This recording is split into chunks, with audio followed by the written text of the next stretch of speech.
What's up, and welcome to part 2. If you haven't watched part 1 yet, please go back and watch it because you're going to need part 1 before you can even think about part 2. That is, if you're not familiar with either program. When you're done with your painting and you're ready for a completely finished video, that's when you need to watch this portion of it, or watch part 2. But let's go ahead and open up Blender. If you're just wanting a real quick video just to see how your painting's coming along, go back and watch part 1. I talked about that in part 1.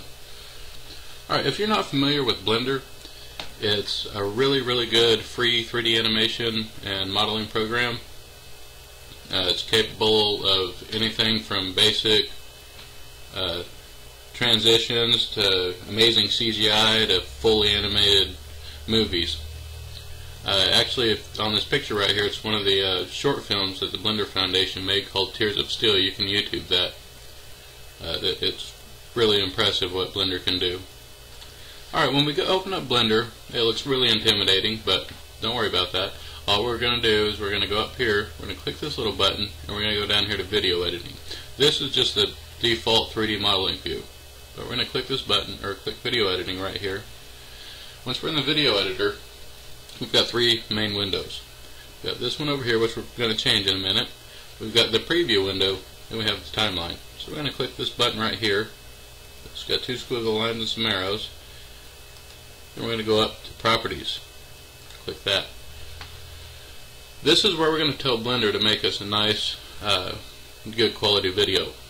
First thing we're going to do is under Dimensions, where it says Render Presets, we're going to click that.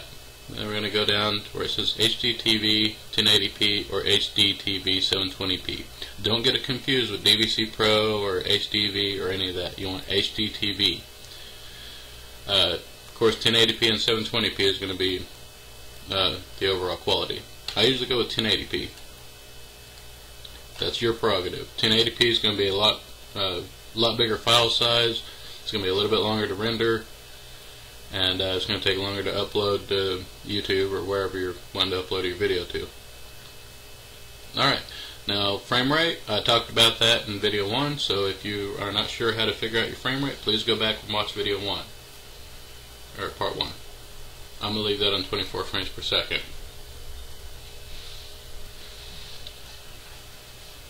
Alright, now after we've got all of that configured up there, we're going to go down to the very bottom.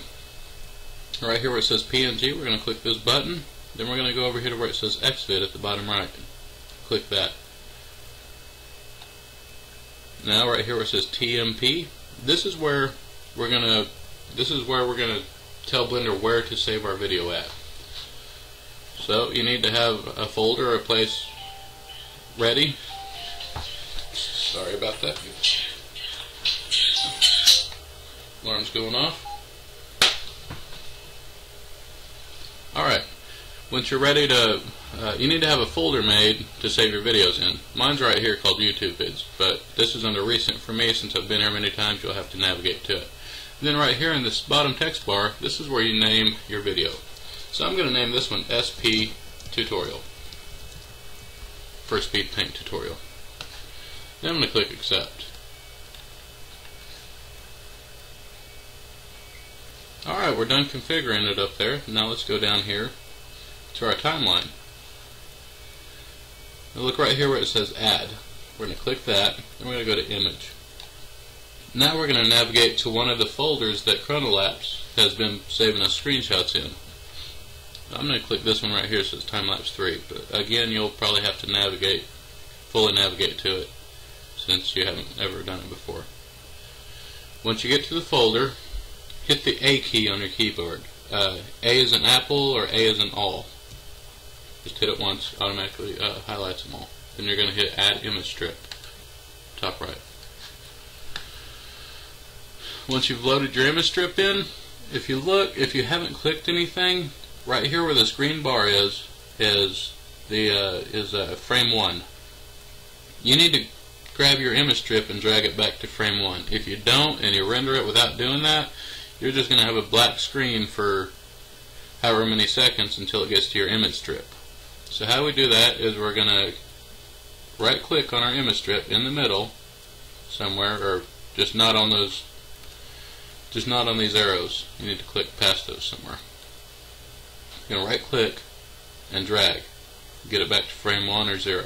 Then you're going to left click to release. Alright, we're almost done with Blender. Now if we look down here where it says start, end, and then has this number here. Start is where Blender is going to start rendering your video. End is where it's going to stop. That's basically you're telling Blender that's where you want your video to end. So by default it's on 250 frames, which is not very long at all. This is 250 frames right here. So we need to change that to where it's going to end at the end of our image strip. If we left click out here in the gray somewhere, it's going to move that green bar up here. Just try to get it as close to you can at the end of your image strip. Then if you look down here in this little area again, it's got a random number in there. That is the currently selected frame number. See, if I move that, that number changes.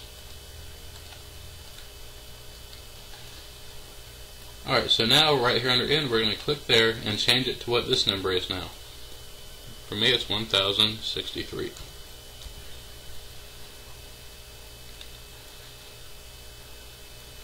Alright, now I'm done setting it up. This is all there is to it. Now I can go up here into properties, scroll up, and at the very top you got these two buttons, image and animation. We're going to click the animation button. When we click that, Blender's going to start rendering it, and you'll see it up here in the preview window going really slow. Don't worry about that. It's going to be a lot quicker when it's finished. When your video is finished, leave Blender up, minimize it, and go watch your video all the way through, because Blender isn't exactly perfect. It does tend to mess up from time to time. But, I mean, if you're not happy with the video, delete it and come back and re-render it. Once you're happy with it, you can go ahead and come back and close down Blender. Alright, once you get done rendering, you're just going to have a raw video file. You won't have any sound, nothing like that. You can add all that in Blender, but Blender is really kind of a complicated program to get used to. So what I do is I'll just get the main image, or turn my images into a video in Blender, then I'll take that video and put it into something like Windows Movie Maker that's a lot simpler, just to add my music and credits and all that stuff. But Blender's a little bit of a different program. It's got some different controls than what you might be used to, so just going and watching videos on how to work within Blender, like different keyboard shortcuts and stuff like that, will help you a lot. Also learning how to use speed strips will help a lot, as you can speed up certain part of your videos. Like say you want to speed it up from 10 seconds to 23 seconds, you can do that with a speed strip. But anyways, that's about it, guys. Please comment, like, and subscribe. Thanks for watching. Have a great day.